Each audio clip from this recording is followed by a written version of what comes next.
India ने officially तौर पे जापान को बीट कर दिया है ऑटोमोबाइल मार्केट में। Bharat has become the third biggest auto market of the world. India के अंदर कहा जाता है कि तकरीबन 8.5% जो इंडिया के अंदर जो हाउस होल्ड्स हैं they own passenger vehicle. Saudi Arabia का अल्लाह भला करे, यूएई का करे, कुवैत का करे, अमेरिका का करे, यूरोपीय यूनियन का करे, इन सब का अल्लाह भला करे भाई, वो हमें पालते रहे। महंगाई ऐसी है, ना आप मुर्गी का गोश्त खरीद सकते हैं, ना आप रोटी खरीद सकते हैं। 25 से 30 रुपए की रोटी मार्केट में मिल रही है। आज भारत की दवाइयों से अफ्रीका बचा पड़ा है, भारत की एजुकेशन से अफ्रीका में चल रही है, भारत का कपड़ा अफ्रीका में बिक रहा है, भारत का सारा सामान अफ्रीका में बिक रहा है, भारत का हथियार अफ्रीका में बिक रहा है। अगर अफ्रीका खड़ा है तो भारत के दम पे खड़ा है। अगर आप पाकिस्तान में आ जाएं तो पाकिस्तान की तो खबर ये है कि सुजुकी जो है उसने अपने प्लांट शट बंद कर दिए, टोयोटा ने अपने प्लांट जो है वो बंद कर दिए। मेसी जो है कहते हैं पता नहीं उसको कितने लाख डॉलर मिले हैं, पता नहीं कितने मिलियन डॉलर्स मिले हैं। तो कहते हैं शहबाज शरीफ साहब ने ना उसको मैसेज किया, मिस्ड काले दी उसको, कि कहा भाई इतनी बड़ी अमाउंट है तो इसमें से हमें भी कुछ थोड़ा बहुत अगर आप मदद कर लें। हम लोग इतनी बुरी तरह एक्सपोज होंगे, मीडिया के लोग भी, और बाज़ औक़ात शर्मिंदगी भी होती है, और इस कौम से हम माफी कैसे मांगेंगे। और अब हमारे पास जो रिजर्व हैं वो 4.5 अरब डॉलर्स हैं। अफ्रीका का जो भरोसा हम पे, जो साउथ अमेरिका का भरोसा हम पे, जो मिडिल ईस्ट के गरीब लोगों का भरोसा हम पे, जो एशिया के लोगों का भरोसा है, जो हम पे कैरेबियन कंट्रीज का भरोसा हम पे है, मुझे बताइए इतना भरोसा जो बाइडेन पे नहीं है, जी तो खैर किंती भी नहीं था, पुतिन पे नहीं है।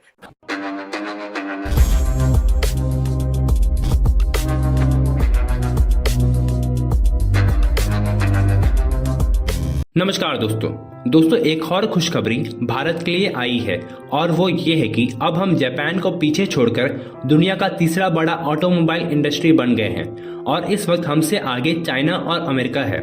और दोस्तों पिछले साल 2022 में भारत में कुल मिलाकर के 42.5 लाख गाड़ियां बेची है, जो कि अपने आप में ही एक बहुत बड़ा स्टैट्स है। दोस्तों किसी भी देश में ऑटोमोबाइल इंडस्ट्री का बढ़ना माना जाता है कि उसकी इकोनॉमी भी एकदम सही ट्रैक पे चल रही है, और वहाँ के लोग दिन पर दिन समृद्ध होते जा रहे हैं। और अगर आप पूरी दुनिया की ऑटोमोबाइल इंडस्ट्री की वैल्यू देखने जाएंगे तो आप हैरान रह जाओगे, जो है 3.8 ट्रिलियन डॉलर की, जो कि भारत की पूरी इकोनॉमी से बड़ी है।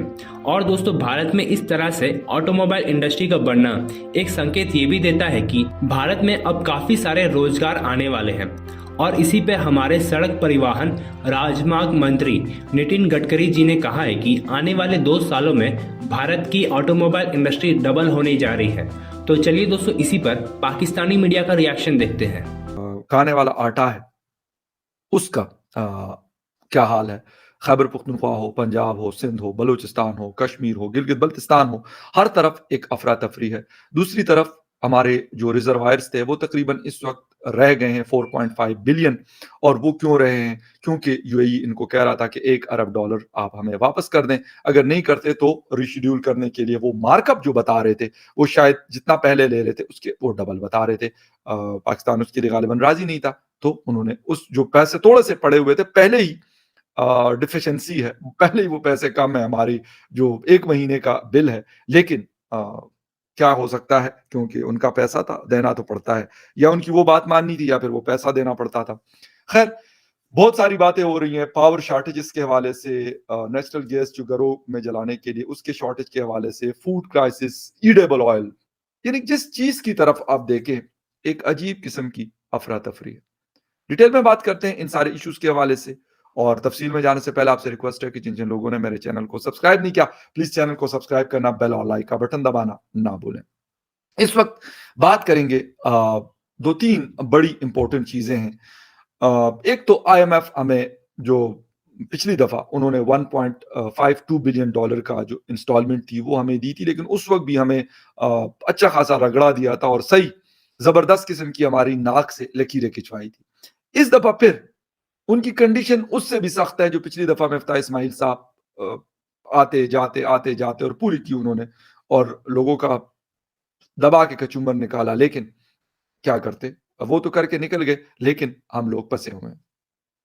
अभी राना सनाउल्लाह साहब जो हमारे होम मिनिस्टर या इंटीरियर मिनिस्टर जिनको कहा जाता है, वो कहते हैं कि दोस्त ममालिक कहते हैं आईएमएफ से मुआहदे के बाद ही हम मदद कर सकते हैं। ये सऊदी अरेबिया भी यही कह रहा है, यूएई भी यही कह रहा है और चीन भी यही कह रहा है। वो भी पाकिस्तान को पैसे नहीं दे रहे और इसके साथ साथ 1.2 बिलियन डॉलर यूएई को वापस किया गया। मेरे ख्याल करना पड़ता, इसके अलावा शायद कोई और रास्ता नहीं था, या उनकी वो बात माननी थी और या फिर वापस करना था, क्योंकि वो भी इस वक्त मैं यही कहूंगा, जब आप फंसे हुए होते हैं तो फिर लाजमी सी बात है, ये एक नेचुरल चीज है। मेरे ख्याल में इसमें यूएई वालों का या किसी और का कसूर भी नहीं है। फिर यही बिहेवियर मिलता है आपको। और क्यों मिल रहा है? क्या हमने कभी सोचा इन 75 सालों में इस बात के अलावा कि हम एक बड़े नाजुक दौर से गुजर रहे हैं? हम एक नाजुक मोड़ पे खड़े हैं, पता नहीं कौन सा मोड़ है इतना बड़ा कि 75 साल में हम उससे न इधर हुए ना उधर हुए, उसी मोड़ पे ही खड़े।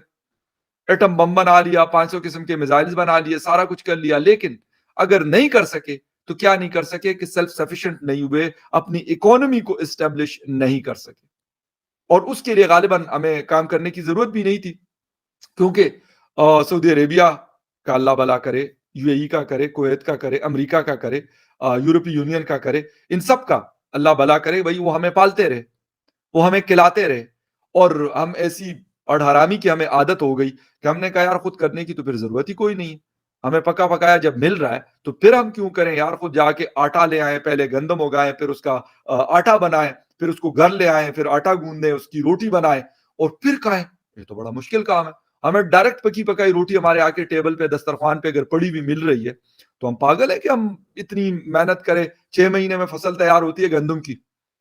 जो लोग जमीने वमीनों में वो करते हैं, इंटरेस्ट रखते हैं, या गांव वगैरह में जमीनें भी लोगों की होती है, तो उनको पता होगा। इसी तरीके से गन्ना है या बाकी भी फसलें हैं, तो वो भाई 1 साल की फसल है गन्ने की, 4 से 6 महीने की फसल है आपके चावल की। तो ये सारी चीजें हमने कहा यार हमें क्या जरूरत है खामखा करने की, बस ठीक है इतना हो जाता है कि हमारा गुजारा चल रहा है, बाकी देखेंगे कल जो होगा देखी जाएगी। वो कल हम समझ रहे थे कि शायद ये कल कभी नहीं आएगा। वो कहते हैं ना टुमारो नेवर कम। हम ये समझे थे कि यार ये जो हमारा वाला कल है, जिसमें हम इस क्राइसिस को हमने फेस करना है, भाई ये बला हमारे सर के ऊपर मौजूद है और इसने हमें दबोच के रख देना है। फिलहाल इसका डिस्टेंस ज्यादा है हमसे, फिर डिस्टेंस कम होते होते और 2022 और 2023 आता है, और उसके बाद हम फिर अपना रोना धोना करते हैं। कभी सऊदी अरेबिया की तरफ भागते हैं, कभी हम यूएई की तरफ भागते हैं, कभी हम चीन की तरफ भागते हैं, कभी हम आईएमएफ की तरफ भागते हैं, कभी हम अमेरिका को कहते हैं। जो हमें मिले तो हम कहते हैं भाई चलो शायद कुछ ना कुछ हमें मिल जाएगा। वो बल्कि एक मजाक में भी, अभी फुटबॉल वर्ल्ड कप जब जीते तो ब्राजील, तो उसपे क्या हुआ कि जी सॉरी अर्जेंटीना, तो मेसी जो है कहते हैं पता नहीं उसको कितने लाख डॉलर मिले हैं, पता नहीं कितने मिलियन डॉलर्स मिले हैं। तो कहते हैं शहबाज शरीफ साहब ने ना उसको मैसेज किया, मिस्ड काले दी उसको, कि कहा भाई इतनी बड़ी अमाउंट है तो इसमें से हमें भी कुछ थोड़ा बहुत अगर आप मदद कर लें। तो कहते हैं उन्होंने नंबर ब्लॉक कर दिया। यानी ये चीजें यकीन करें, एज ए पाकिस्तानी, मैं खुद पाकिस्तानी हूँ भाई, मैं कोई ना तो मेरे पास हिंदुस्तान का पासपोर्ट है, ना अफगानिस्तान का पासपोर्ट है, ना अमेरिका, दुबई, सऊदी अरेबिया, ना किसी और मुल्क का पासपोर्ट है। तो बुरी लगती हैं ये चीजें, लेकिन मुसीबत यह हमें बुरी भी लगती है, लेकिन फिर भी कुछ नहीं करते, फिर भी नहीं सोचते, फिर भी कोई कदम नहीं उठाते कि यार इस मुसीबत से हमने निकलना कैसे। इंडिया की जानिब से खबर आती है कि जापान को इंडिया ने बीट कर दिया है ऑटो मार्केट के मामले में, और ये एक बहुत बड़ी अचीवमेंट है। आप इस पूरे सिनेरियो को देखते हुए क्या कहेंगे कि जापान जैसी कंट्री को इंडिया ने बीट कर दिया? देखिए, एक it is a big achievement, और दूसरी चीज ये है कि it is should not be A surprise कि इंडिया के जिस तरह से ग्रोथ हो रही है। अगर आप टॉप 10 कंट्रीज को ले लें जो मैन्युफैक्चरर्स हैं, कार मैन्युफैक्चरर्स हैं, तो सिर्फ इंडिया, चाइना और एक मुल्क में ग्रोथ हो रही है पिछले 10-12 साल में, और दूसरे मुल्कों में there is actually negative growth. US में कुछ 8% नेगेटिव ग्रोथ हुआ है पिछले 1 साल में। मतलब the number of cars that are being manufactured are less. Population की बात है ना, इंडिया में 1,400,000,000 के इतने लोग हैं। जापान की आबादी 125 मिलियन है। They are like half of Pakistan in the size. And Japan has a negative population growth rate. और दूसरी चीज ये है कि उनकी एज भी बहुत ज्यादा है, तो 80s के ऊपर बहुत सारे लोग हैं जापान में, बूढ़े लोग हैं। प्लस जापान में डोमेस्टिक पब्लिक ट्रांसपोर्ट सिस्टम बहुत ज़बरदस्त है। So given all of this, you can understand कि domestic demand उनका manufacturing के लिए कम होते जाएगा. So in order to compete with India in just volume of manufacturing, they will have to export more and more. लेकिन more and more countries are manufacturing cars. So ये एक दूसरी चीज़ है.